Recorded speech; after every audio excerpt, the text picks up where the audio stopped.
Nobody seems more surprised by who is fastest in Monaco so far than the Friday pace setter himself, Charles Leclerc. He seemed to be dreading his home race, but against all expectations, or certainly Leclerc's, Ferrari had a brilliant Friday. So is this an accurate picture or is it deceiving? Well, as we stand here on Friday evening, we've learned a lot. We're sort of wobbling ever so slightly on the pier outside of the circuit. It's been an interesting, unexpected day, John. A lot more qualifying simulations than normal because it's all about Saturday and qualifying here in Monaco.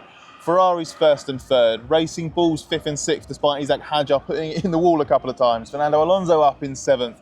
Max Verstappen and George Russell basically nowhere. So before we bring in our colleague Mark Hughes to explain why Ferrari specifically has looked so good today, any obvious initial reasons for such an interesting day in Monaco? I think the key thing is the tyre choice here. We've got the same compound choice as Imola last week, the C6 and the C5 and the C4. Now the C6 is a weird tyre. A team boss told me tonight there's something weird, there's a weirdness about it. It's almost moving a little bit, which is the problem in Imola, which is why the C6 wasn't ultimately the quickest tyre in qualifying in Imola, because it was moving around, drivers couldn't get confidence with it. That was a high-speed circuit. It's not such high speed here, but there's still some movement. And as we sit right now, there's still some debate in the pit lane. Some teams, thinking maybe the C5 could be a tyre for qualifying. The problem is, and this is what the strategists will be working on right now, is that C5, if it's going to fire up for qualifying, you need to get two. You need a really, really aggressive outlap, and then you need to do a quali lap. Traffic here is a big problem. It's a big talking point today. It's going to be a massive talking point tomorrow.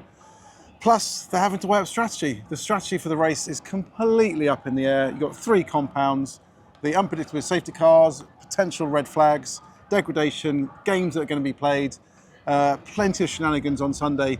So I think at the moment, no one really knows how it's going to play out for the next 2 days. It's brilliant. Exactly, it's absolutely amazing. And classic Monaco in terms of one-lap pace as well. The drivers that were comfortable, pushing up close to the wall early on were being rewarded. Leclerc, one of those drivers. You mentioned the C6, the C5, how they're using different compounds. Didn't matter what you put on Leclerc's Ferrari. He looked very quick on everything. But that went against his expectations because he's been doom and gloom for the last week or so. He won here last year, but said the chance of a repeat was low. If Friday's got anything to go, if Friday's anything to go by, he's had nothing to worry about. But to dig into that more, here's Mark Hughes to explain how Leclerc was so fast and our best theory for why. So we came here being told by Ferrari, don't expect anything from us here. We're not good in slow corners, and we didn't believe them, did we? And here they are. Leclerc's been fastest in both sessions, and in the second session, he was followed very closely by his teammate Lewis Hamilton. So the Ferrari, when it doesn't have the complications of its, the ride height complications from the big corner speed spread, when it comes to somewhere like here, where all the corners are about the same speed, is right back in its sweet spot, right back where it was before the China disqualification forced a rethink. We've got to be a little bit careful because there's plenty of evidence here that Ferrari ran the session very, very aggressively, both in terms of how they were using the tyres and how much PU mode they were running, probably to give the maximum stress to the tyres, because it's all going to be about pole. And here, Charles Leclerc, very much like he did in 2021, if you remember, was insisting, forget everything else, let's just concentrate on getting pole and prepare as hard as we can to get that pole. But there's a bit of engine mode in there by the look of the GPS. The McLaren is pretty much as fast, and I think if we mix in the usual Red Bull improvement from Friday to Saturday, I think we're looking at probably a three-team battle for pole position, but Ferrari is right in the middle of that hunt.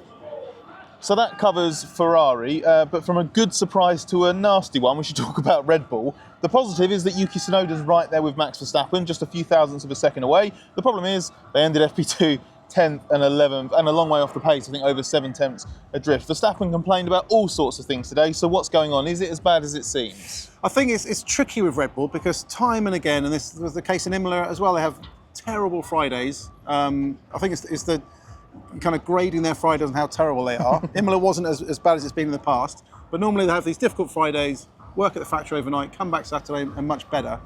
And I think what's happened today also is you're in this weird kind of cycle with the street circuit that it's getting quicker every lap. It's getting quicker and quicker and quicker. And Max was quite comfortable this morning, didn't seem too bad, made a setup change into FP2. We don't exactly know what it was, but I think it made the car just too tricky for him. He wasn't comfortable with it, couldn't get it unlocked, had some issues with traffic as well, and I think it didn't click. So I think the position on the timing sheet doesn't really show the full potential where Red Bull is at, but they don't look as comfortable as they did at, I think, Imola, for example. And I think it's going to be tricky because that Ferrari just looks unbelievable. Yeah, absolutely. As Mark said, and you've hinted at there, if Red Bull does its usual trick of improving Friday to Saturday, could be a 3-team fight for pole. The other team that is in the mix, it's not Mercedes because they seem to be struggling for one-lap pace here, but McLaren, unsurprisingly, the championship leading team, looks to be right there. Oscar Piastri recovered from what Andrea Stella called a little moment into turn one. It was more than that. Nosed heavily into the barriers. I actually think he corrected really nicely at the last minute to avoid it being worse. Could have taken the front left corner off if he hadn't done that. While it wasn't necessarily a factor today, there is something about McLaren that Monaco's revealed so far, isn't there? It could be a factor this weekend. It's thrown up something interesting about a McLaren cooling trick, just not the stuff that everybody's been obsessed by for the last few weeks. Yeah, it's been interesting because we do the tech show and tells every week. Sometimes we get to speak to tech directors in the pit lane, sometimes it's in the motorhomes, but today was in the pit lane. And we had the joy of Andrea Stella. Whenever he turns up for a technical session, it's just brilliant. It just explains things in detail. He ran for the changes they made here, the downforce level changes, the tweaks to suspension to get around the lowest hairpin, all these elements. But there was one other notable thing from their car. We wrote an article on it, and I'm sure we got some images of it. The cooling vents on their car are so small compared to everybody else. If you compare it to the Red Bull, compare it to the Mercedes, compare it to the Ferrari, you go further down the grid, everyone's got big chunky vents trying to get kind of heat out of the engines. McLaren's is much smaller. We asked him about this, and he says, yeah, this is a factor as to why our car is so quick in the heat. Everyone's looked at the tyres and brakes and how they're cooling things down, but he says this is a under-respected area. We've gained pace over last year. It's a 100% new cooling system for this year. It's made gains, and this could explain why, on very, very hot days, that McLaren looks so fast, and maybe people look in the wrong place. Maybe it's not as much down to tyres. Maybe it's the aero benefits of cooling. You close off, you get better efficiency.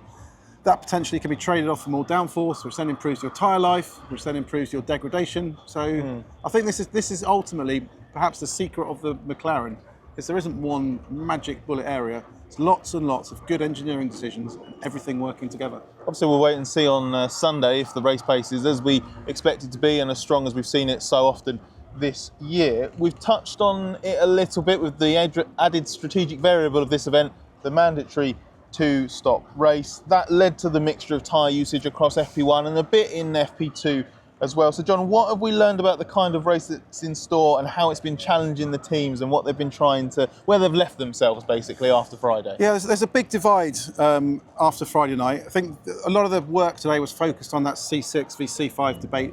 No one's decided yet, but there's also a split in terms of tyres. The teams get 2 sets of hards, 3 sets of mediums for the race. They've got to save at least 1 set of those. Now, there's 13 drivers have already burned through a hard tyre. So at least with 1 hard for the Sunday. This is, I'll run through them quickly, Max Verstappen, Yuki Tsunoda, both Alpines, both Haas, both Racing Bulls, both Williams, plus Charles Leclerc, Nico Hülkenberg and Gabriel Bortoleto. And then 2 drivers have also burned through 2 mediums. So they're low on that front, which is Oscar Piastri, Lando Norris, Lewis Hamilton, Isaac Hadjar and Liam Lawson. So they're kind of narrowing their strategy options down for Sunday. But what's also opened up is the C6 actually. While it's even debatable for qualifying, it could be used in the race.